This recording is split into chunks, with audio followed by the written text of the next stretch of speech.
International youth power for study में। आज हम देखेंगे मॉडर्न हिस्ट्री, कैसे कैसे समुद्री मार्ग की खोज हुई, कैसे कैसे यूरोपियंस भारत आए। ठीक है, तो वैसे तो आधुनिक काल से ही यूरोप का और इंडिया का व्यापार चल रहा था। सिल्क का, कॉटन का, इन सब का मसालों का व्यापार होता रहा है, लेकिन उस टाइम जो व्यापार हो रहा था वो इस्तांबुल होते हुए अरब रूट से हो रहा था। लेकिन 1453 ईस्वी में उस्मानिया सल्तनत ने एशिया माइनर पे कब्जा कर लिया। एशिया माइनर पे जब कब्जा कर लिया तो पूरब का और पश्चिम का व्यापार हो गया अवरुद्ध।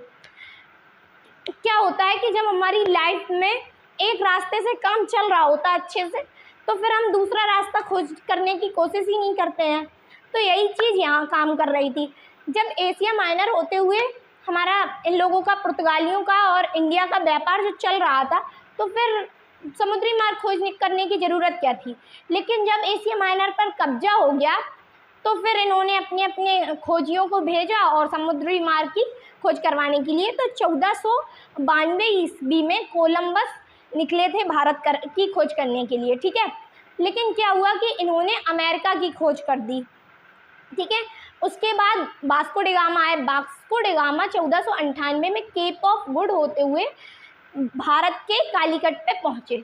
उस टाइम भारत के कालीकट का जो राजा थे कालीकट के, वो जमोरिन थे। जमोरिन ने इनका स्वागत किया, बट ये जो रास्ता दिखा रहा था इन्हें केप ऑफ गुड होप होते हुए जो भारत लेके आया था, वो कौन था, प्रश्न ये बन सकता है।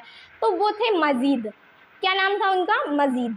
ठीक है, ये जब यहाँ से 1498 में जब ये भारत आए और यहाँ से इसे वापस लौटे, तो इन्होंने देखा कि जो इन्होंने माल खरीदा था, जो सिल्क, कॉटन वगैरह और मसालों का जो व्यापार हुआ था, वो सब खरीदते थे ये लोग, खरीदा इन्होंने। और जब वहाँ जाके पुर्तगाल में इन्होंने बेचा तो वो उनकी लागत का 16 गुना उन्हें लाभ मिला। तो इन्होंने कहा ये तो प्रॉफिट वाला है। तो फिर ये दोबारा 1502 ईस्वी में आए और फिर से इन्होंने व्यापार किया। तो वहाँ की सरकार को पता चला कि हाँ कितना प्रॉफिट है यहाँ पे व्यापार में। तो इन्होंने क्या हुआ, सरकार थी वहाँ की, वहाँ से इन्होंने फैक्ट्री लगवाना स्टार्ट किया। 1503 ईस्वी में कोचीन में पुर्तगालियों ने अपनी फैक्ट्री लगाई। सबसे पहले प्रश्न ये पूछा जाता है कि सबसे पहले पुर्तगाली जो फैक्ट्री थी वो कहाँ स्थापित की गई थी और कब स्थापित की गई थी। तो ये कोचीन में 1503 ईस्वी में स्थापित की गई थी। ठीक है, 1503 ईस्वी में कोचीन में फैक्ट्री स्थापित हो गई। उसके बाद क्या हुआ, पुर्तगाल से एक गवर्नर भेजा गया, फ्रांसिस्को डी अल्मेडा, 1505 ईस्वी में। तो पुर्तगाली प्रथम गवर्नर कौन था? Francisco de Almeida. ठीक है, जो 1505 ईस्वी में भारत आया था। उसके बाद इन्होंने शासन किया। इनकी जो नीति थी, दो बहुत फेमस नीति हैं फ्रांसिस्को डी अल्मेडा की। एक है ब्लू वाटर पॉलिसी, यानी कि हिंद महासागर पे पूरे में ये लोग कहते थे कि हमारा कब्जा है, और ये लोग वहाँ पे अपना शक्ति प्रदर्शन भी करते थे, यानी कि जो भी जहाज़ वगैरह निकलता था उन लोगों को लूट लेते थे इस तरीके से। तो ये थी इनकी ब्लू वाटर पॉलिसी। और एक ये लोग चलाते थे कार्टेज व्यवस्था। कार्टेज व्यवस्था में क्या था, कार्टेज एक व्यापारिक लाइसेंस था, यानी कि जिसके पास ये लाइसेंस होगा उनके जहाज़ों को ये पुर्तगाली नहीं लूटेंगे, और जिनके पास ये लाइसेंस नहीं होगा उन जहाज़ों को ये लूट लेंगे या उनसे पैसा वसूल करेंगे। इस टाइप की इनकी नीति थी। ठीक है, ये 1505 ईस्वी में आए और 1508 ईस्वी तक रहे। तो 1509 ईस्वी में आते हैं द्वितीय पुर्तगाली गवर्नर, जिनका नाम था अल्बुकर्क। ठीक है, अल्बुकर्क को भारत में पुर्तगाली शक्ति का वास्तविक संस्थापक माना जाता है। ये 1509 ईस्वी में आए और 1510 ईस्वी में इन्होंने बीजापुर के शासक से गोवा को छीन लिया।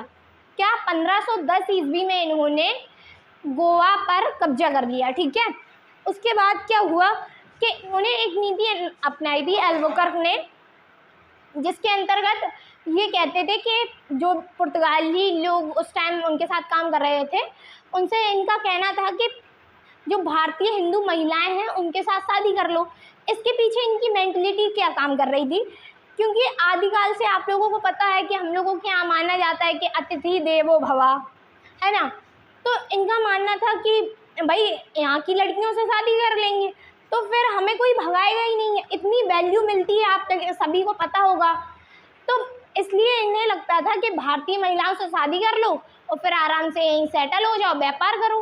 उसके बाद 1529 ईस्वी में आए नीनो डी कुन्हा।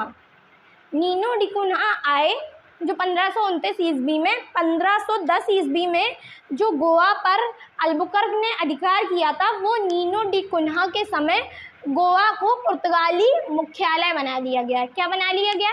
पुर्तगाली मुख्यालय। तो अगर कभी क्रोनोलॉजिकल ऑर्डर में लगाने को आ जाए, ये दे दे डेट 1510 की और इनके आने का क्रम, और यहाँ पे जो पुर्तगाली गवर्नर है नीनो डी कुन्हा, और भारत को मुख्यालय गोवा को मुख्यालय कब बनाया गया, तो क्या था, पहले अल्बुकर्क आए। पहले अल्बुकर्क जब भारत आए थे वो 1503 ईस्वी में आए थे। तब अल्बुकर्क जो थे वो सेनापति या फिर कमांडर बन के आए थे, ठीक है, पुर्तगाली कमांडर बन के आए थे, और जब इन्होंने कोचीन पर अपनी फैक्ट्री खोली थी। उसके बाद 1509 ईस्वी में ये दोबारा पुर्तगाली गवर्नर बन के आए। फिर 1510 ईस्वी में इन्होंने गोवा पर अधिकार किया। फिर उसके बाद 1530 ईस्वी में गोवा को मुख्यालय बना लिया। ये हो गया हमारे पुर्तगाली गवर्नर्स के बारे में। Thank you.